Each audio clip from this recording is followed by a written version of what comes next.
Assalamualaikum warahmatullahi wabarakatuh. Innal hamdalillah nahmaduhu wa nasta'inuhu wa nastaghfiruh wa na'udzu billahi min syururi anfusina wa min sayyiati a'malina. May yahdihillahu fala mudhillalah wa may yudhlil fala hadiyalah. Wa asyhadu an la ilaha illallah wahdahu la syarikalah wa asyhadu anna Muhammadan abduhu wa rasuluh. Allahumma shalli wa sallim ala nabiyyina Muhammad wa ala alihi wa sahbihi ajmain. Amma ba'd. Eh,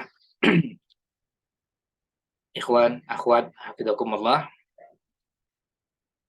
yang saat ini bergabung dalam ruang Zoom untuk sama-sama mengikuti kajian yang ini merupakan kajian spesial di bulan ini, maksudnya bulan Rajab tahun 1444 Hijriah. Salawat serta salam mudah-mudahan senantiasa terlimpahkan kepada Nabi Allah Muhammad Sallallahu Alaihi Wasallam, pada keluarganya, para sahabatnya, dan pengikutnya sampai akhir zaman.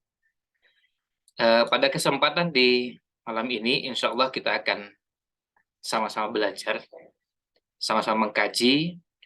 Tema yang akan kita bahas bersama adalah menjemput keistimewaan bulan Rajab.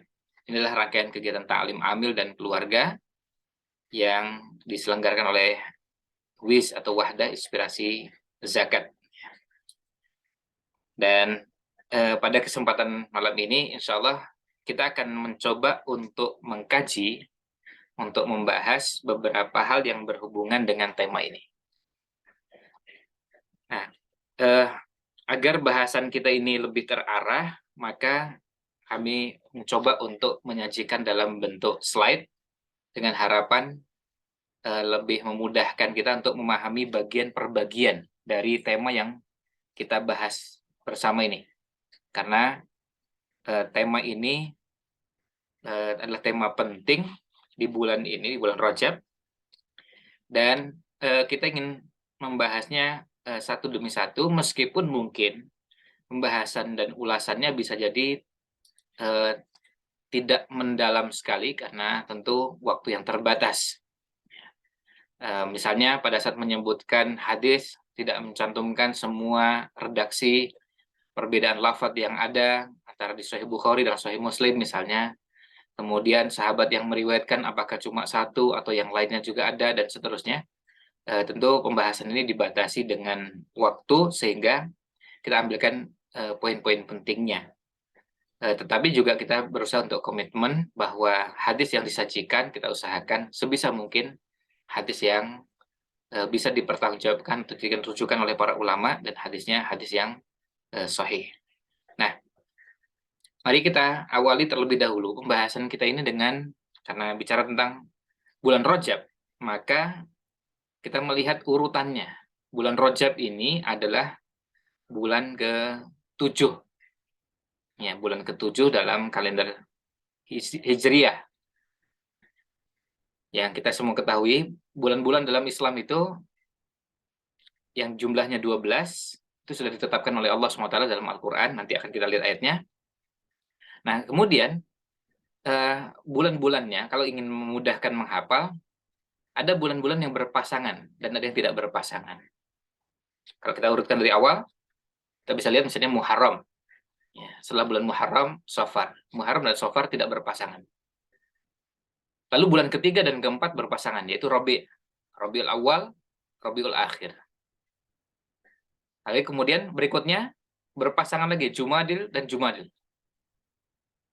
Ya, bulan Jumadil, kemudian Jumadil. Baik dinamakan Jumadil Ula, Jumadil Akhirah,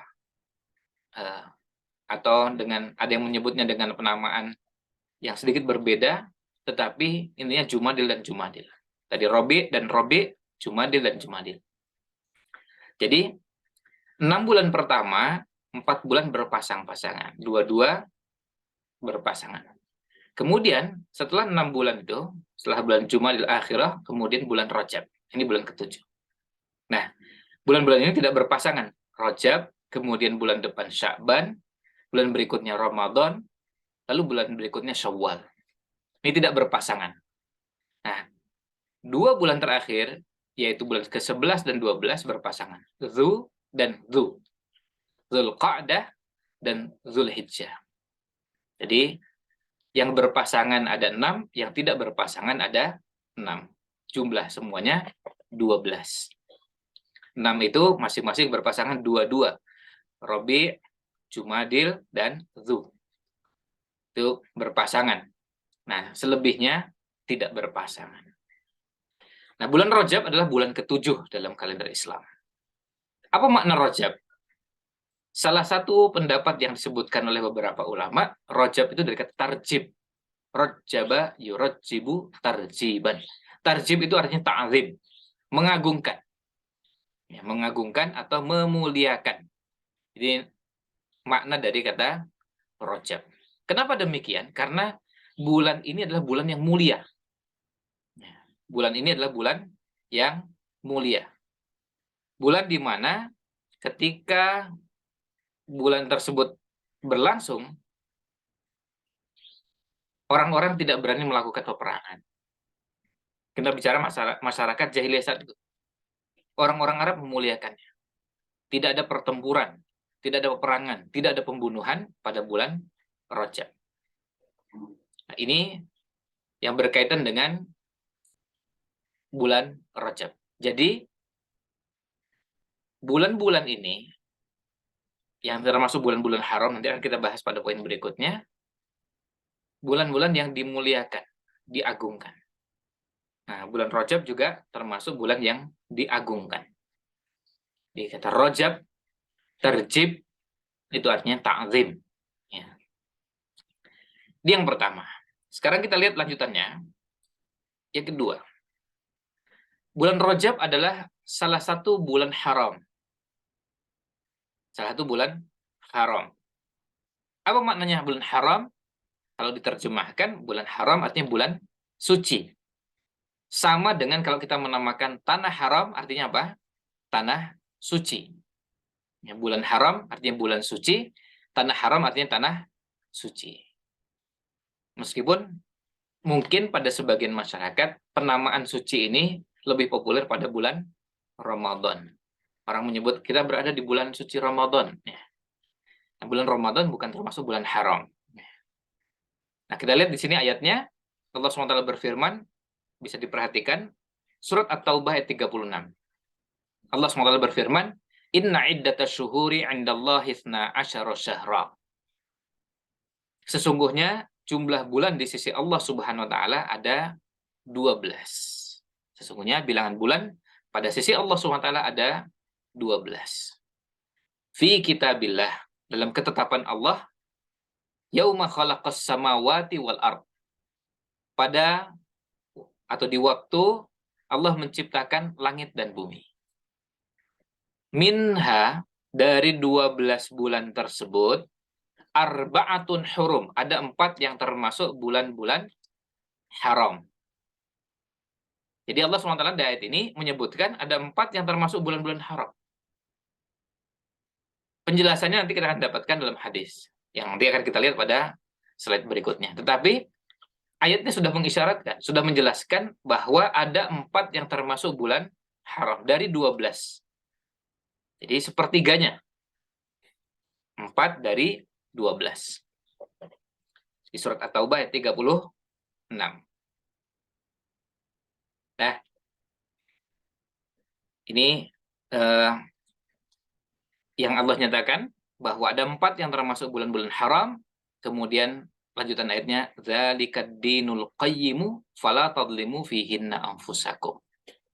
Inilah ketetapan agama yang lurus, maka janganlah kamu menganiaya, janganlah kamu berbuat zalim terhadap diri kalian, terhadap sesama kalian pada 4 bulan tersebut. Ini ada penekanan secara khusus, larangan berbuat zalim pada 4 bulan haram. Lalu muncul pertanyaan, apakah zalim di bulan-bulan yang lain halal atau boleh? Tentu jawabannya jelas tidak. Berbuat zalim di bulan-bulan yang lain sama statusnya haram. Tidak ada satupun ulama yang mengatakan zalim itu mubah. Ya. Zalim itu boleh, itu tidak ada. Semua ulama sepakat zalim itu hukumnya haram. Jadi tidak ada yang mengatakan zalim itu dibolehkan atau apalagi kalau sampai pada tingkat bahwa itu dianjurkan, jelas tidak ada. Diperintahkan apalagi. Nah, lalu bagaimana kita memposisikan bulan-bulan ini? Jadi artinya bagaimana kita memposisikan ada 4 bulan yang termasuk bulan-bulan haram dari 12 bulan yang ada ini, lalu kemudian kita posisikan seperti apa? Nah, kalau kemudian ada 4, ya 4 bulan dari 12 bulan yang lain, ini sepertiganya. Kemudian kita posisikan seperti apa? Nah, di sini ketika ada larangan khusus yang secara khusus disebutkan di sini, fala tadlimu fihinna anfusakum, menunjukkan bahwa berbuat zalim di bulan-bulan tersebut dosanya lebih besar daripada berbuat zalim di 8 bulan yang lain. Jadi berbuat zalim di 4 bulan ini dosanya lebih besar daripada berbuat zalim di 8 bulan yang lain. Jadi sama-sama haram. Artinya kalau bicara haram, haram. Dua-duanya haram. Artinya berbuat zalim di bulan Muharram, Safar, Rabiul Awal, Rabiul Akhir, Jumadil Ula, semuanya sampai dengan di bulan-bulan berikutnya, semuanya sampai akhir tahun haram. Cuma dosanya lebih besar berbuat zalim di bulan-bulan ini, di 4 bulan ini. Ini yang perlu mendapatkan perhatian khusus. Karena apa? Karena dosanya lebih besar. Karena dosanya lebih besar, berarti kita harus berhati-hati. Jadi kalau seandainya ada orang berbuat dosa, satu dosa, berbuat dosa pada hari ini, di bulannya, bulan Rajab, yang termasuk bulan haram, maka dosanya, ya, dosa yang dikerjakan ini, dibandingkan dengan berbuat dosa yang sama. Misalnya, hari ini ghibah, membicarakan aib orang.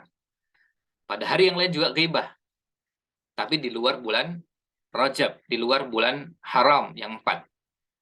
Misalnya berbuat ya, atau membicarakan aib orang lain, ghibahnya bulan depan atau bulan lalu. Tetap sama-sama haram, tapi dosanya lebih besar. Dosanya lebih besar hari ini. Dosanya lebih besar pada bulan ini. Maka ini bagian dari bentuk kita perlu memberikan perhatian. Dan ini bagian yang nanti akan kita singgung, karena ini juga ada keluarga. Kita juga bertanggung jawab untuk mengenalkan hal-hal seperti ini kepada keluarga, kepada anak-anak, bahwa kita berada di bulan haram. Nah, selanjutnya, tadi ayat Qur'annya sudah surat At-Taubah ayat 36. Sekarang kita lihat penjelasan dari Nabi Shallallahu Alaihi Wasallam. Kita semua ketahui bahwa salah satu fungsi hadis adalah sebagai penjelas. Penjelas apa? Penjelas Al-Quran. Tadi di Al-Qurannya disebutkan ada 4 yang termasuk bulan haram. Tadi disebutkan 4, terus kemudian 4 itu apa saja? 4 itu apa saja? Tidak ada penjelasannya. Ya, 4 itu di ayat tersebut tidak langsung disebutkan, tapi kita dapatkan di hadis. Nah, inilah fungsi hadis sebagai penjelas untuk Al-Quran. Dan kita temukan tentu contoh-contohnya banyak. Habis salah satu di antaranya yang ada pada pembahasan kita ini. Hadis yang ada di hadapan kita ini sebagai penjelas untuk Al-Quran. Kita lihat hadisnya. Ini redaksi yang terdapat di Sahih Muslim. Inna zamana qad istadara ka hay'atihi yauma khalaqas samawati wal ardh. Sesungguhnya zaman itu berputar, bergulir, sebagaimana keadaannya sejak Allah menciptakan langit dan bumi, samawat wal ardh. Nah, kemudian artinya berputar terus. Kemudian as-sanatu itsna asyara syahra. Ini sama dengan ayat Qur'annya tadi. Inna iddatas syuhuri indallahi itsna asyara syahra. Jadi sama. 1 tahun itu ada 12 bulan. Nah, ini sudah mulai ketemu yang ada di Quran surat At-Taubah 36 dengan hadis yang terdapat di Sahih Bukhari dan Sahih Muslim ini. Tapi di sini ada penjelasannya. Minha arba'atun hurum. Setelah disebutkan ada 4 yang termasuk bulan-bulan haram dari 12 bulan tersebut, Kemudian dijelaskan 4 bulan itu apa saja. Salah satu mutawaliyatun. 3 bulan berturut-turut. Apa itu? Zulqa'dah. Tadi kita sebutkan bulan-bulan yang berpasangan di akhir tahun. 2 Zulqa'dah wa Zulhijjah, berarti bulan 11 dan 12 akhir tahun. Kemudian wal Muharram di awal tahun. Lalu berikutnya wa Rajab Mudhar alladzi baina Jumada wa Sya'ban. Dan bulan Rajab yang dulu dikenal dengan nama Rajab Mudhar, yang letaknya antara Jumada dan bulan Sya'ban. Jadi artinya posisinya bulan Rajab ini terpisah dari 3 bulan yang lain.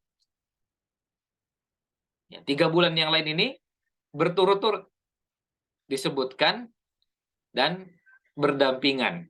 Bulan 11, bulan 12, bulan 1. Zulqa'dah, Zulhijjah, Muharram. Tapi yang satu terpisah, yaitu bulan Rajab. Ya, bulan Rajab terpisah, bulan ke-7. Nah, di sini kita dapati akhirnya bisa disimpulkan bahwa 4 bulan haram, 4 bulan suci tersebut adalah Zulqa'dah, Zulhijjah, Muharram, dan Rajab. Ini bulan-bulan yang termasuk bulan-bulan haram. Bulan-bulan yang kalau kita terjemahkan tadi, bulan suci. Nah, tadi pembahasan pertama sudah kita ketahui urutannya, bahwa bulan Rajab bulan ke-7. Kemudian kita mulai ketahui bahwa bulan Rajab ini adalah bulan haram, bulan suci. Ini bicara kedudukannya. Sehingga seharusnya kita memposisikan bulan Rajab ini tidak boleh sama dengan bulan yang lain. Karena apa? Karena Allah memperlakukannya berbeda. Allah menempatkannya berbeda. Nabi SAW juga menjelaskan bahwa 4 bulan ini ada yang khusus, yang berbeda dengan 8 bulan yang lain. Maka kita juga perlakukan dengan cara yang berbeda. Tentu dalam bingkai syariat, dalam bingkai rambu-rambu yang ada dalam agama kita. Nah, selanjutnya, bulan haram inilah bulan yang agung. Syahrun azim, bulan yang agung. Bulan yang mulia. Kita bisa lihat di sini, banyak penjelasan, tapi kita ambil satu saja, penjelasan seorang imam di zaman tabi'in. Qatadah bin Di'amah As-Sadusi rahimahullahu ta'ala. Ini seorang imam di zaman tabi'in. Imam yang sangat terkenal. Tentu bagi yang mengkaji tafsir atau mengkaji bahasan-bahasan yang ada dalam syariat, nama tabi'in Qatadah bin Di'amah As-Sadusi adalah nama yang sangat populer, sangat dikenal. Termasuk ulama di zaman tabi'in.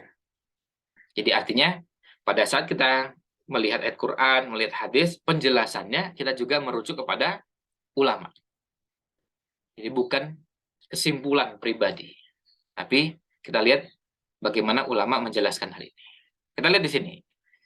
Qatadah bin Di'amah As-Sadusi rahimahullah ta'ala mengatakan, adapun firman Allah Subhanahu wa taala, "Fala tadlimu fihinna anfusakum." Maka janganlah kamu menzalimi diri kalian. Maka janganlah kalian menzalimi diri kalian pada bulan-bulan haram. Coba lihat penjelasannya. Maka sesungguhnya kezaliman yang dilakukan pada bulan-bulan haram itu lebih besar dosanya. Lihat, lebih besar dosanya. Artinya kita harus hati-hati. Ini harus hati-hati karena apa? Lebih besar dosanya daripada kezaliman pada bulan selain bulan haram. Jadi kalau pada 4 bulan haram, dosanya lebih besar daripada di 8 bulan yang lain. Nah, meskipun dosa kezaliman pada setiap waktu itu masuk kategori dosa besar. Tapi kita sedang membandingkan yang besar dengan yang lebih besar. Ini dosa besar. Misalnya, na'udzubillah, bicara tentang perzinaan. Itu dosa besar. Semua ulama sepakat. Lalu narkoba, itu dosa besar. Mencuri, korupsi, dan sekian banyak dosa-dosa yang kalau kita lihat apa yang diungkapkan oleh Imam Az-Zahabi dalam Al-Kabair, banyak daftarnya. Durhaka pada orang tua masuk dosa besar. Itu masuk dosa besar. Semuanya masuk kabair, masuk dosa-dosa besar. Tapi dosanya tidak sama dengan yang lain. Zalim, seorang anak zalim kepada bapaknya, kepada ibunya, itu dosa besar. Tapi kalau dilakukan di bulan haram ini menjadi lebih besar. Dan ini perlu hati-hati. Ya, ini perlu hati-hati. Karena apa? Karena dosanya menjadi lebih besar. Dan orang yang berakal adalah orang yang bisa menempatkan masing-masing pada tempatnya. Masing-masing ditempatkan pada tempatnya. Jadi maksudnya, kalau ini berat dengan ini ringan, ya tentu ditempatkan pada posisinya masing-masing. Jangan kemudian disamakan. Kita semua ketahui bahwa ada sekian banyak, ya, ada sekian banyak tuntunan dalam syariat kita ini. Ada yang amalannya dikerjakan pada waktu tertentu, pada tempat tertentu, punya keutamaan tertentu, dianjurkan, diperintahkan. Nah, itu kita kerjakan sesuai dengan tuntunannya. Tapi sebaliknya, kalau itu larangan, maka larangan yang ada, kalau itu kemudian menjadi lebih besar dosanya, kita lebih berhati-hati. Sama seperti kebalikannya. Ketika kita berada di waktu yang mustajab, misalnya untuk berdoa, kita bersemangat berdoa. Berharap mudah-mudahan dikabulkan doanya. Kita minta kepada Allah SWT supaya doa kita dikabulkan pada waktu tersebut. Kenapa tidak waktu yang lain? Boleh waktu yang lain. Tetapi kalau pas bertemu dengan waktu mustajab, manfaatkan sebaik-baiknya. Misalnya, sekarang ini kan kita lagi sering hujan. Nah, pada saat hujan, termasuk waktu mustajab untuk berdoa. Manfaatkan segera untuk berdoa. Jadi jangan diabaikan begitu saja. Sayang, ini kesempatan lewat di hadapan kita, gratis. Ya, tidak perlu bayar, tidak perlu bersusah payah, kita dalam rumah. Kita dalam rumah, mau berangkat hujan, dan hujannya deras. Kita nggak jadi berangkat, ya berdoa. Ini luar biasa. Ini kesempatan yang Allah berikan, gratis dan enak kita. Di dalam rumah, dan berdoanya juga bahkan mungkin sebagian kita berdoa sambil duduk di kursi yang empuk, atau kemudian bahkan berdoa di kasurnya. Tapi ini waktu yang mustajab. Kan enak. Allah sediakan. Dan sekali lagi gratis. Tapi kesempatan yang pahalanya besarnya luar biasa. Ya kira-kira sama dengan kalau orang di bisnis. Melihat ada diskon besar-besaran nih. Ya, diskon besar-besaran yang disediakan. Terus apa yang kita lakukan? Kalau memang betul-betul diskon, karena gini ya, diskon ini kan ada yang betul-betul diskon, ada yang sebetulnya aslinya nggak diskon. Ya, cuma harganya dinaikkan, terus kemudian setelah itu terlihat atau terkesan harganya dapat potongan besar. Ini potongannya 50%. Tapi sudah naik dulu sekian persen. Ya, hanya hasilnya sama aja. Bagi yang sudah mengetahui, tentu bisa membedakan. Ini betul-betul murah. Kesempatan. Nah, kalau ada orang yang memang membutuhkan barang tersebut, manfaatkan kesempatan tersebut. Karena apa? Karena ini kesempatan langka. Kesempatan yang mungkin tidak berulang setiap saat. Bisa jadi pada kesempatan yang lain kita ingin beli, tapi nggak ada uangnya. Pada kesempatan yang lain kita ingin beli, tapi nggak ada kesempatannya. Atau mungkin ada halangan-halangan lainnya. Nah, bulan haram, termasuk Rajab di dalamnya, adalah bulan yang agung. Bulan yang mulia. Hati-hati, kalau kita berada di bulan yang mulia, sama persis kalau kita berada di tempat yang mulia, di hadapan orang yang mulia. Misalnya gini, kalau kita berada di hadapan penguasa di dunia ini, di hadapan raja misalnya, kan nggak mungkin kita di hadapan raja petantang, petenteng, lalu berbuat sembarangan, omongannya tidak teratur, tingkahnya, kemudian termasuk caranya berpakaian, sembarangan, tidak mungkin. Mustahil kita melakukan itu. Nggak mungkin kita berani melakukan itu. Kenapa? Karena ini tempat yang tidak mungkin orang sembarangan. Ya, tidak mungkin orang sembarangan. Ya, kalau bicara pun diatur. Bicara yang baik, bicara yang benar, termasuk kalau perlu menasihati, nasihat dengan cara yang baik. Tapi kita berbeda berada di tempat seperti itu dengan kalau berada di tempat yang baik. Atau yang lebih gampang, kalau saya penguasa di dunia, di hadapan orang tua kita, orang yang kita muliakan. Kalau kita berada di hadapan orang yang mulia, orang tua kita, kan kita nggak mungkin sembarangan. Duduk sembarangan, ngomong sembarangan, berpakaian sembarangan, kemudian apalagi sampai menyakiti orang tua, nah ini nggak mungkin. Ya, bagi orang yang beriman, bagi orang yang berakal, nggak mungkin melakukan itu. Ya, kecuali tentu kalau imannya sedang menurun, atau kemudian akalnya sedang hilang, kemudian akhirnya melakukan tindakan yang tidak pantas dilakukan di hadapan orang tua. Maksudnya akalnya hilang tuh maksudnya melakukan sesuatu yang sebenarnya tidak pantas dilakukan oleh seorang anak kepada orang tuanya. Nah, selanjutnya, amalan apa yang kita bisa kerjakan pada bulan yang mulia ini, yaitu di bulan Rajab, bulan haram ini? Kalau mau disimpulkan, paling tidak ada 3. Ini tentu hanya cara untuk menyederhanakan apa yang kita kerjakan, apa yang kita lakukan, apa yang kita amalkan, dan apa yang kita jauh. Yang pertama, mengerjakan kewajiban. Semua hal-hal yang wajib dikerjakan, tapi bukan cuma asal mengerjakan. Kerjakan dengan sebaik mungkin. Kerjakan dengan sebaik mungkin. Kita tahu sholat 5 waktu, wajib. Kerjakan dengan sebaik mungkin. Bukan asal-asalan. Kalau bisa dikerjakan awal waktu, kerjakan awal waktu. Kalau bisa dikerjakan berjamaah untuk yang ikhwah, kerjakan. Ketika tidak ada halangan. Masih bisa ke masjid, apalagi masjidnya di Indonesia ini secara umum masjid dekat. Kan jarang di antara kita yang rumah ke masjid itu jaraknya 5 km. Atau 2 km lah ya. Jarang. Kebanyakan kita, ini kita bicara yang umum, kebanyakan kita masjid dekat. Bahkan ada yang merasa 200 meter itu udah jauh. 200 meter rasanya sudah jauh. Ya, ini kita bicara yang umum ya. Nah, jadi yang wajib dikerjakan dan diusahakan kerjakan sebaik mungkin. Kenapa? Karena kita berada di bulan mulia, bulan haram, bulan yang agung. Maka kita kerjakan yang dengan sebaik mungkin. Ini masuk bulan suci. Kalau mengerjakan dosa menjadi lebih besar, tetapi mengerjakan ketaatan juga dia menjadi mulia. Maka kerjakan dengan sebaik-baiknya. Kewajiban ini, apapun kewajibannya. Tentu, kalau sholat sebelumnya ada wudhu, ya karena memang itu juga kewajiban yang harus kita kerjakan. Sebelum sholat nggak mungkin kita tanpa berwudhu. Ya, kecuali kalau memang sudah ada wudhu sebelumnya dan kita belum batal. Tapi yang jelas dalam keadaan suci. Kemudian apalagi, ya tadi yang kita sebutkan contohnya misalnya, ada orang tua di dekat kita. Ada orang tua di rumah kita. Ayo kita berbakti pada orang tua. Ini yang pertama. Yang kedua, amalkan ibadah-ibadah nawafil atau ibadah-ibadah sunnah. Kalau yang wajib-wajib tadi, semua standar, semua sama. Nah, kalau ibadah sunnah, bisa jadi masing-masing kita beda-beda. Maksudnya beda itu bisa jadi ada di antara kita yang ibadah sunnahnya puasa. Saya puasanya 3 hari tengah bulan.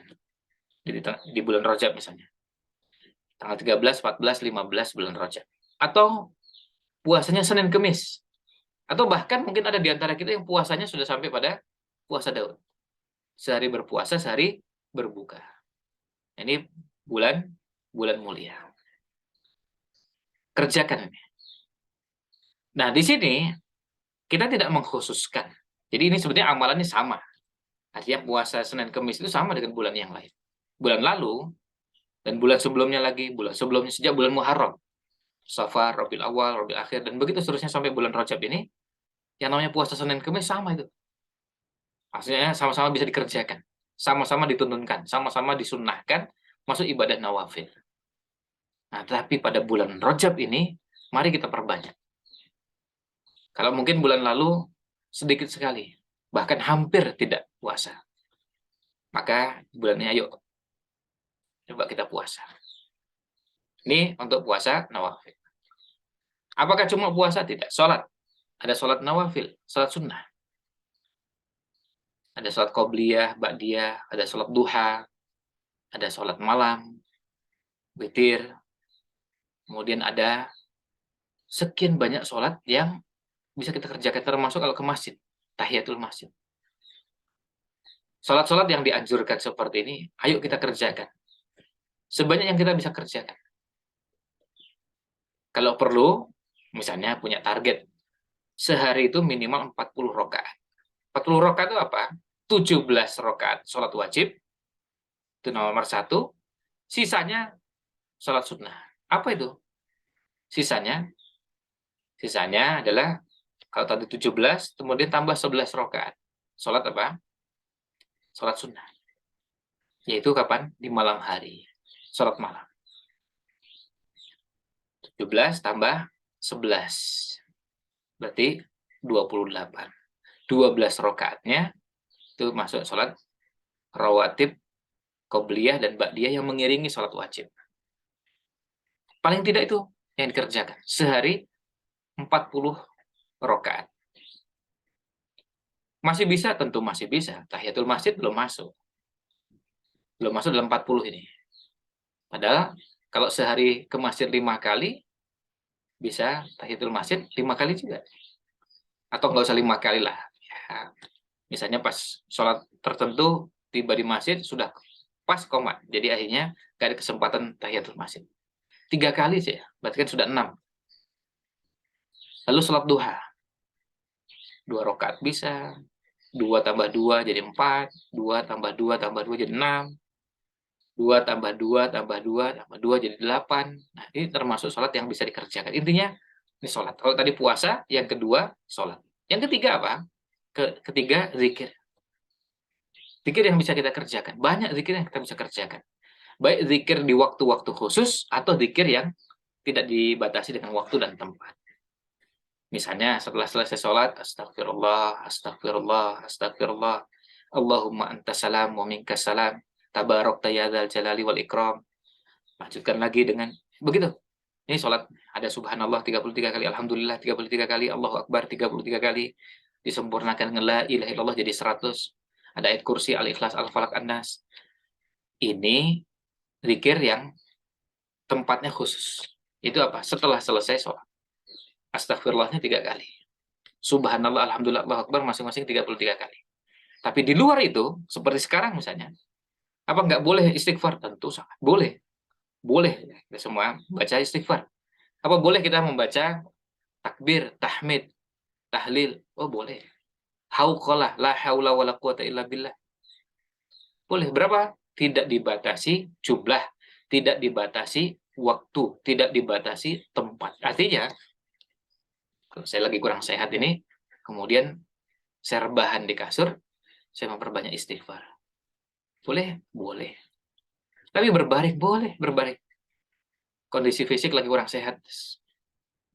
Saya rebahan, berbaring, dan memperbanyak istighfar.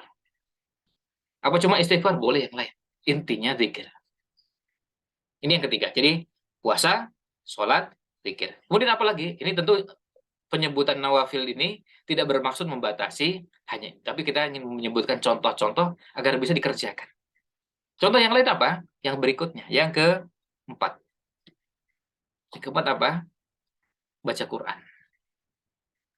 Baca Quran, kita bisa agendakan. Ayo di bulan Rajab ini, kita agendakan.